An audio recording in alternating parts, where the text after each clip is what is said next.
대통령께서 G7에 가시기 때문에 관련 사항을 좀 말씀드리기 위해서 나왔습니다. 우선 참석의 의의에 대해서 좀 말씀을 시작하겠습니다. 지금 취임 후 10여일 만에 G7 참석을 위해서 6월 16일부터 1박 3일간 첫 해외 방문길에 오르십니다. 카나다가 우리를 초청을 했기 때문에 이제 시작이 된 건데요. 이러한 초청은 G7이 민주주의의 강인성을 보여준 경제강국 대한민국, 그리고 새로 출범한 새 정부에 대해서 큰 기대를 가지고 있음을 보여줍니다. 기본적으로 이재명 정부는 이번 G7 참석을 계기로 글로벌 번영에 기여하는 외교를 다하면서 한 G7 파트너십 강화를 추진해 갈 겁니다. 조금 세부적으로 말씀을 드려보겠습니다. 이 대통령께서 첫 외교 일정으로 G7 정상회의에 참석하는 것은 여러 가지 의의를 갖는데 한 4가지 정도로 정리를 해볼 수 있습니다. 하나는 지난번에 계엄 위기로 한국의 민주주의가 위기에 처했습니다. 그런데 그 위기를 지금 극복을 하고 민주 한국이 돌아왔다 라는 메시지를 국제사회에 알리는 첫 국제 무대가 될 겁니다. 한국 민주주의의 회복을 널리 알리는 의미가 있겠습니다. 둘째로는 이번 정상회의의 참석이 지난 6개월여간 멈춰섰던 정상외교의 공백 상태를 해소하고 정상외교의 복원을, 재가동을 알리는 출발점이라고 할 수 있겠습니다. 정상외교의 복원을 의미한다고 하겠습니다. 셋째로는 G7처럼 세계 경제를 움직이는 주요국들과 정상외교를 재개함으로써 글로벌 경제 안보 환경의 대전환 속에서 우리의 국익을 지키기 위한 실용외교를 본격적으로 추진해 나갈 수 있게 되었습니다. 국익 중심 실용외교의 장에 나서는 의미가 있습니다. 넷째로는 G7 계기에 미국, 일본 등 주요국의 정상과 교유하고 협의함으로써 관세 등 당면 외교 현안, 경제 통상 현안에 대한 타개 방안을 모색할 수 있습니다. 현안 타결에 동력을 부여한다는 의미가 있겠습니다. 요약을 하면은 민주주의와 외교, 경제 통상 영역에서의 복원을 바탕으로 실용 외교를 적극 추구하는 계기라는 의미가 되겠습니다.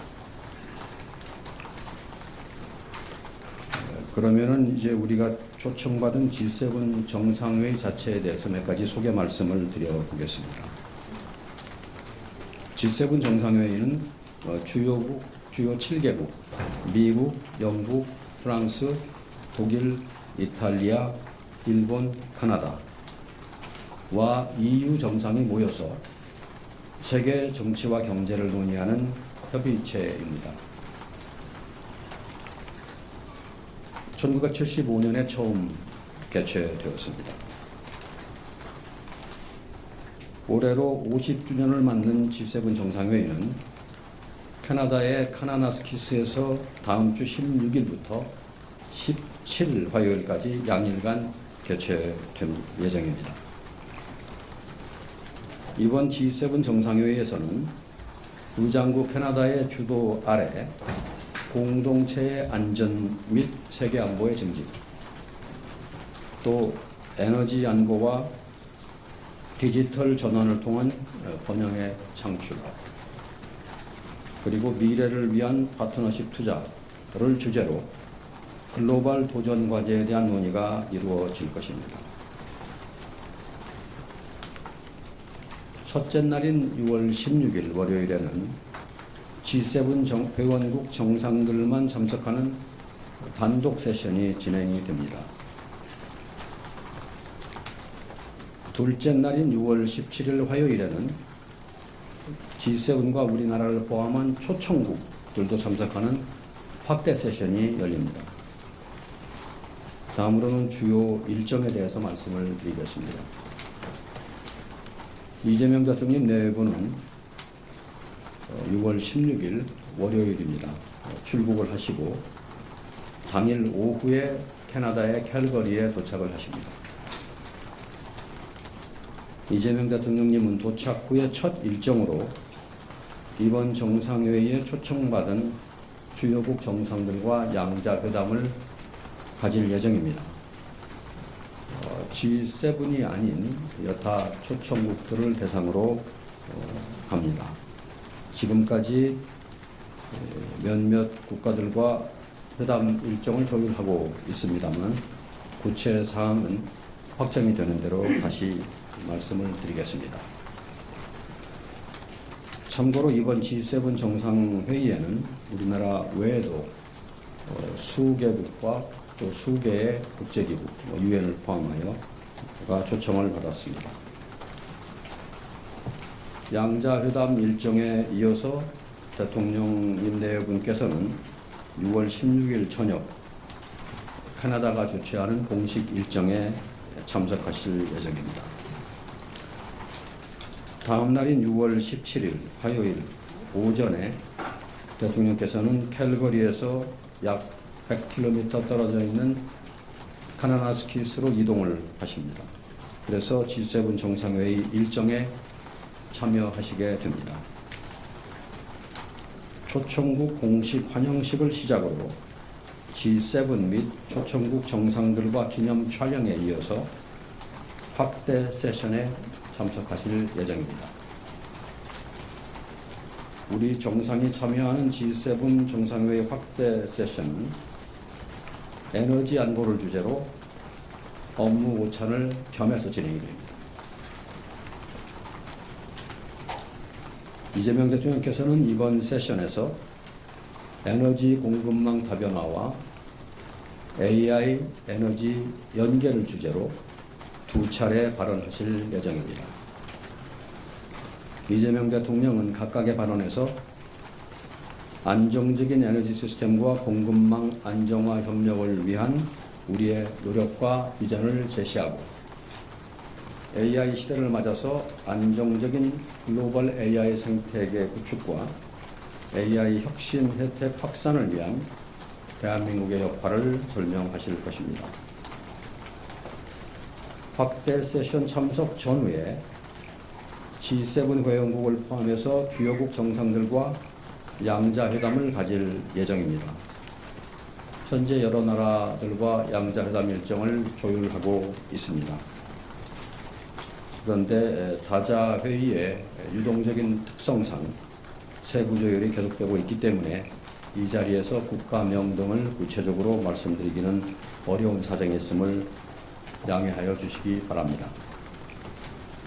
6월 17일 오후에 대통령님께서는 카나나스키스에서 일정을 마치고 다시 캘거리로 이동을 해서 귀국을 하게 됩니다. 서울에 도착하면 6월 18일 늦은 밤이 될 것입니다. 그러면 이번 G7 정상회담 참석의 기대 성과에 대해서 말씀을 드리겠습니다.